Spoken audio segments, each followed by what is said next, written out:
አቶ ናቲ እንግዲህ እና አባዬ ቤት ተመልሶ መጥቶ ራሱን ስቶ ወደቀ ማለት ነው። አለሜ ስቅስቅ ብላ አለቀሰች። ይሄ ሁሉ በእናንተ ነው የሆነው እያለች እንግዲህ አለሜ ያዙኝ ልቀቁኛለች። ናቲሻ እንግዲህ ጨርሶ ጨልሎላችኋል። ጫቱን አፍ ውስጥ አድርጎ እንግዲህ ይኸውላችሁ ፌስታል ጭንቅላቱ ላይ አስሮ ለይቶለታል ጨርሶ ማለት ነው። የናቲ መጨረሻ እንግዲህ እንደዚህ በመሆኑ ሁላችንም በጣም ተገርመናል፣ እውነቱን ለመናገር ምክንያቱም አንዳንዴ የማጠብቁት ነገር አለ አይደለ? እንደዛ ነው የናቲ ጉዳይ። የክፉ ሰው መጨረሻን ነው ያሳየውና እንግዲህ አወዳደቄን አሳምረው የሚባል ነገር አለና ናቲ እንግዲህ አሁን ያለበት ሁኔታ በጣም ከባድ ነው። ምክንያቱም ደግሞ ያው ሰው የዘራውን አይደለም የሚያጭደው። ናቲ ደግሞ ልክ እንደዛ ነው ማለት ነው። ዞሮ እንግዲህ ከዚህ በኋላ እጣ ፋንታው እናቱም በቃ እና ወደ እኔ መቼም እናት ጥላት ትጥልም አይደለ እና አለችው። እሱ ግን አንድ ያልጨረስኩት ነገር አለ። አሁን እዛ ቤት ይሄዳለሁ ብሎ እንግዲህ ተመልሰው እና አባዬ ቤት ሲሄድ እነሱ ምንድነው ብሎ ሲጮሁበት ራሱን ስቶ እንግዲህ ተዘረረ ማለት ነው። ከዚህ በኋላስ እንግዲህ ምን እንደሚፈጥረ የሚገጥመው ምንም የምናውቀው ጉዳይ የለም ማለት ነው። አይ ናቲ የናቲ መጨረሻ በጣም ያስቀኛል። አንዳንድ ጊዜ ሳስበው ራሱ በጣም ግርም ይለኛል። ለምን ያደረገው ነገር በሙሉ ያስገርመኛል እኮ። እውነቴን ነው እኮ የምላችሁ። ስራው እንደገና ደግሞ ሌላ ታሪክ ውስጥ አረ እኔ እንጃ። ማስተዋሉን ይስጠው። ሌላ ምን እላለሁ? ግን የክፉ ሰው መጨረሻ እንደማያምር በናቲ አየው እላችኋለሁ። የእውነቴን ነው የምላችሁ። በናቲ አየውኝ የክፉ ሰው መጨረሻ። በቃ ክፉ ሰው አወዳደቁ አያምር፣ ምኑ አያምር። ከእንደዚህ አይነት ሰው ደግሞ ፈጣሪ አምላክ እሱ ይጠብቀን ማለት ነውና በጣም ከባድ ነው። ስለዚህ እያንዳንድ ነገሩን እንግዲህ ዋጋውን እየከፈለ ይገኛል ማለት ነው ባደረገው ነገር። ምክንያቱም ደግሞ ይገባዋል።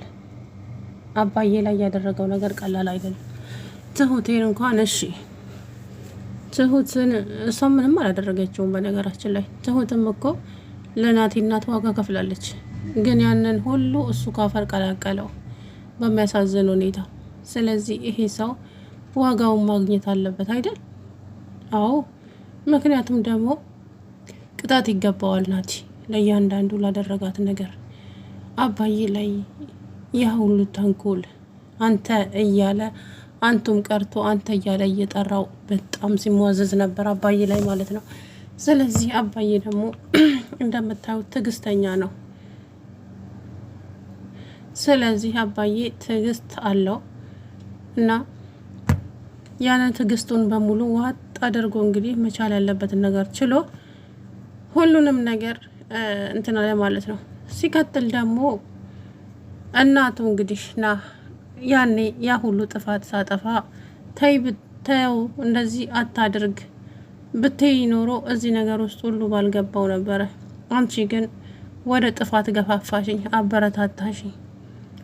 ከዛ ነገር ግን እንደቆጠብተው ልጄ ይሄ የሄድክበት መንገድ ልክ አይደለም፣ ጥሩ አይደለም፣ እንደዛ አታድርግ ብትይ ኖሮ እኔም እንደዚህ ባልሆንኩ ነበረ እናቴ። ግን አንቺ ምን አደረግሽ? በርታ ጎበዝ፣ አዎ እንደዛ አሰቃያቸው እያልሽኝ ግን አልጠቀመኝም። ዛሬ ግን የነሱ መሳቂያ መሳለቂያ ሆንኩኝ።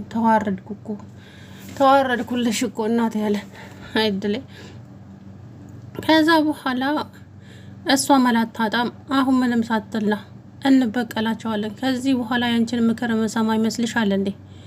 ላደረግኩት ነገር በሙሉ ይቅርታ ባደረጉልኝ እንደው ይልቁንስ ከዚህ በኋላ ለሰከንድም ቢሆን ያንቺን ምክር አልሰማም።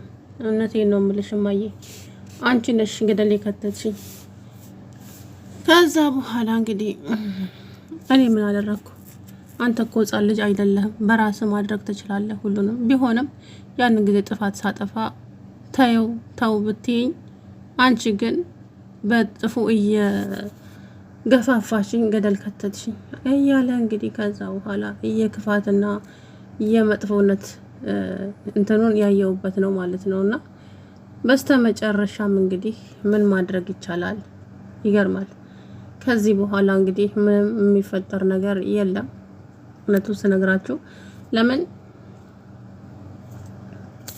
ናቲ አሁን ላይ ራሱን ስቶ በቃ ራሱን ጠልቶ ምናምን ነገር ነው ያለው ማለት ነውና ምንም ብትሉት እንኳን ምንም ሊሰማ የማይችልበት ጊዜ ላይ ነው ያለው ናቲ አሁን ላይ። ምክንያቱም በቃ አቅሉን ስቷል። አቅሉን ስለሳተ ከዚህ በኋላ ምንም ማድረግ እንደማይችል እንትን ያለው ማለት ነው። እናም ተጸጸተ ባደረገው ነገር። እኔስ አሸንፋለሁ ብዬ ነበር። በህይወቴ የማልፈልገው ነገር መሸነፍን ነው፣ ግን ተሸነፍኩኝ። የእነሱ መሳቂያ ሆንኩኝ። ዛሬ ሰሩልኝ፣ አንገቴን አስደፉኝ። ግን ታዲያ ከዚህ በኋላ እኔ ማንን ነው የማምነው? ለምን ሲል እንግዲህ አሁን ሄጄ ይቅርታ ማለት እፈልጋለሁ፣ ባይቀበሉኝም እግራቸው ላይ ወድቃለሁ እያንዳንዳቸው ላይ ብሎ ሲለፈልፍ ከዛ በኋላ እንግዲህ እቤታቸው ቀጥ ብሎ ሄደ ማለት ነው። እና አባዬ ቤት ከሄደ በኋላ ምን ልሰራ መጣ ምናምን ብለው ሲጮሁበት እና አባዬ ከዚህ ቤት ውጣ፣ ምንድነው የምትፈልገው? ከዚህ ቤት ውጣ ብለው ሲጮሁበት እባካችሁ ይቅርታ አድርጉልኝ አጥፍቻለሁ። የአባዬ ሚስት ደግሞ እንግዲህ ሮሮ ናት። በቃ ይቅርታ። አንድ ምህረት ምን እያልሽ ነው? ይሄ ሰው ምን እንዳደረገ ረስታሽው? አልረሳው፣ ግን ደግሞ በቃ ሁላችንም ፍጹም አይደለንም፣ እንሳሳታለን፣ እናጠፋለን። ግን ደግሞ በቃ ይቅርታ ይደረግለታለች። በፍጹም ከዛ ናቲ እንግዲህ አውቆም ይሆን አላውቅም ሄዶ ዝርር ሲል ሁላቸውም ደነገጡ ማለት ነው። ቤቴ ውስጥ እንዳይሞት ቤቴ ውስጥ ሊሞት ነው እንደየመጣው ስላባዬ በጣም ደነገጠ። አየህ እሱ ይቅርታ ፈልጎ መጣ፣ እኛ ግን እሱን መግፋት መረጥን። አንዳንዴም ቆም ብለን ብናይና ብናስብ ጥሩ ነው።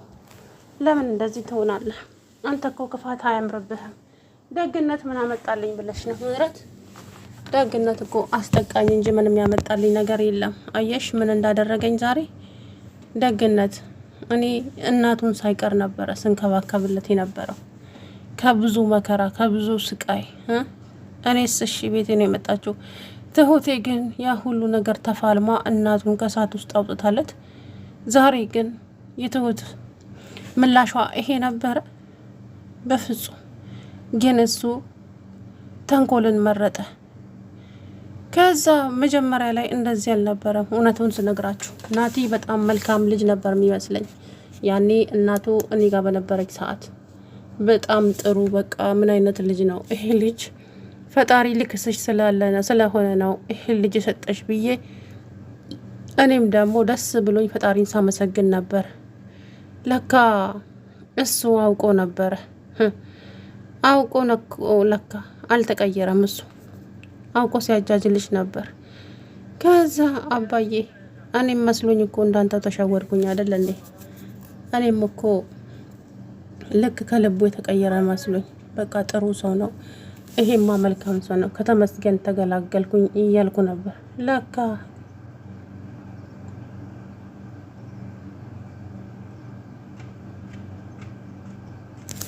ከዛ በኋላ እንግዲህ እሷም እሺ ያለች ማለት ነው። በስተመጨረሻም ታዲያ እንግዲህ ማድረግ ያለባትን ነገር ወሰነች። ትሁቴም እንግዲህ ናቲ አየህ አንተ ጥሩ ሰው ብትሆን ኖሮ ሁላችንም ጥሩ እንሆንልህ ነበር። አንተ ግን ጥሩ ሰው አልነበርክም ናቲ። አንተ ተንኮልን፣ ምቀኝነትን ብቻ ምን ልበልህ ብዙ ነገርን መረጥክ። ለምን ናቲ? ለምን ይሄ ሊሆን ቻለ? ከተንኮል ምን ይገኛል? ጥሩ ሰው ብትሆንስ ምን ችግር አለው? ከዛ ምንም መልስ የተባለ አጣ። በቃ ተውስ። ይቅርታ መደራረግ ባህላችን ነው፣ ከሰው ሳይሆን ከፈጣሪ ነው። ስለዚህ አንቺም ይቅርታ አድርጊለት፣ አንተም ይቅርታ አድርግለት፣ ሁላችንም ይቅርታ እናድርግለት እና ከዚህ በኋላ ቤታችንን እንዳይደርስ እናደርገዋለን። ብቻ እናንተ ይቅርታ አድርጉልኝ፣ ሌላው ቀላል ነው። እኔ የምፈልገው የእናንተን ይቅርታ ነው። ስለዚህ ባካችሁ ይቅርታ አድርጉልኝ አለ እየተቀለሰለሰ። ታዲያ አባዬ በፍጹም አንዳንዴ የሆነ ስህተት ሰርታችሁ ያ ሰው ፍጹም አያምናችሁም። በቃ ብትለወጡ እንኳን ያ ሰው ሊያምናችሁ አይችልም በፍጹም። ያ ነው አባዬ ጋር አሁን ያለው ነገር። ምክንያቱም ናቲ ተለውጫለሁ ብሎ ቢንከባለል እንኳ አባዬ በፍጹም ሊያምነው አይችልማ። እንዴት ሊያምነው ይችላል? ያደረገው ነገር ቀላል ስላልሆነ ጥፋት በተደጋጋሚ ጊዜ ጥፋት ነው ያጠፋው። ስለዚህ አባዬ ደግሞ ምን ማድረግ ነው ያለበት? ይሄን ሰውዬ ይቅርታ አድርጌለት ከቤቴ እንዲርቅ ብቻ ነው። ስለዚህ ይቅርታ ይደረግለት ተባባሉ። እሱም ታዲያ ተዘረረ ማለት ነው። ናቲሻ እንግዲህ ጨርቁን ጥሎ ጨርቁን ላው ላይ ቀዳዶ ጫት እየቃመ ምናምን ነገር ነውና አፉ ውስጥ ጭንቅላቱ ላይ ፌስታል አስሮ አፉ ውስጥ ጫት በኩባያ ወተት ይዞ ብቻ ብዙ ነገር አለና የመጨረሻው ይሄ ነው ልላችሁ ፈልጌ ነው። ሰው እየዘራውን ያጭዳል። የምሬ ነው። ስለዚህ ናቲሻ እንግዲህ ከዚህ በኋላ የአባዬን ቤት ዞር ብሎም አያይም። ግን እሱ አርፎ ይቀመጣል ብዬ በፍጹም አላስብም። ናቲ ነው ሰውየው መሸነፍ ስለማይፈልግ በፍጹም መሸነፍን አይፈልግም ናቲ ማለት ነው። ስለዚህ እንግዲህ ምን እንደሚያደርግ ደግሞ አብረን የምናየው ነው የሚሆነው። አባዬ ታዲያ ይሄ ናቲ እዛ ቤት መመለስ ፈጽሞ አልተዋጠለትም። ይሄ ልጅ የሆነ ነገር አስቦን አሁንም ምህረት ግን ምን ይሻልሻል? አሁን ያ ሁሉ ነገር አድርጎን እንዴት ልታምኚው ቻልሽ? ጌታዬ እባክህን ተው። ፈጣሪም እኛ ብዙ ኃጢአት ሰርተን እኮ ይቅር ብሎናል። ስለዚህ ይቅር በለውና ከዚህ እንዲሄድ ብቻ ነው። ማለትም ይቅርታህን ካገኘ በኋላ ይሄዳል። እዚህ እንዲቀመጥ አይደለም፣ ተመልሶ ቤታችንም እንዲመጣ አይደለም። ይቅርታችንን ፈልገው ነው የመጣው። ይቅርታችንን በቃ ተቀብለው ይሄድ አለች። ከዛ በኋላ እንግዲህ ላንቺ ስልሽ ይቅርታ አደረኩ ብሎ እሱም እዛው ተዘርሮ ቀረላቸዋለሁ። እንግዲህ እናቱም እያለቀሰች ነበረ። መጨረሻው እንግዲህ ምን እንደሚሆን እማቀው ጉዳይ የለም ናቲሻ። ምክንያቱም እንግዲህ ስራው ነው እዚህ ያበቃው። ግን አሳዘነኝ መጨረሻ አካባቢ ላይ ብቻውን ሲስቅ ምናምን ነገርና ዞሮ እንግዲህ የሰው ልጅ ፍጹም አይደለም። ሁላችንም እንሳሳታለን። የሱ ደግሞ በጣም በዛ ትንሽ። ለዛ ነው። ሰላም ውድና የተከበራችሁ የተስፋ ቻናል ቤተሰቦች እንዴት ናችሁ? አለው ደህና ነኝ። እንግዲህ ናቲሻ ራሱን ስቶ ወደቀና አባዬ ቤት ማለት ነው በሚያሳዝን ሁኔታ